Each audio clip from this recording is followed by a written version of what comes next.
আজি মই আহিছোঁ বৰচালাত। আজি আমাৰ ব্ৰাইডল ৰশ্মি। হাই ৰশ্মি, কেনেকুৱা লুক লাগে তোমাক আজি?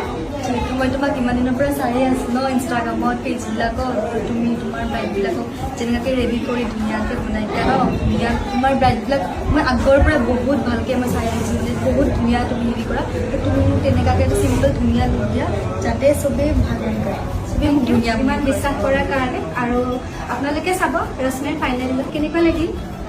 মই আৰু ক'বলৈ ৱৰ্ড নাই সঁচাকৈ কৈছোঁ মানে ভাবিছিলোঁ বাক মাতিলেতো এনেই ভাল হ'বই এতিয়া মানে চবেই কৈ আছে লুকছটো বহুত বেছি ভাল হৈছে আৰু মইতো অভাৰ এক্সাইটেডটো আছিলোঁহে এতিয়া আৰু অভাৰ এক্সাইটেড মোৰ লুকছটো লৈ পেলাই বহুত ছেটিছফাইড মই মানে একদম মনত ছেটিছফাইড আছোঁ মানে বাৰ দিয়া ইমান ধুনীয়া লুকছ দিছে মোক এতিয়া বহুত ভাল লাগিছে থেংক ইউ। আৰু যেতিয়া ক্লাইণ্টে ছেটিছফাই হয় খুব বেছি ভাল লাগে আৰু মোৰো ভাল লাগিল কাম কৰি। তাই অকণমান উৎপতীয়া ব্ৰাইড হয় মোক লাষ্টত কৈছে বা মই বহুত কথা পাতিছোঁ বেয়া নাপাব আৰু আমাৰ সময়খিনি কেনেকৈ গুচি গ'ল গমেই নাপালোঁ। খুব বেছি ভাল লাগিল আৰু যিহেতু কালিলৈও দৰা ঘৰৰ ৰিচেপশ্যন আছে গতিকে কালিও তেখেতৰ এটা বেলেগ লুক দেখা পাব। Thank U.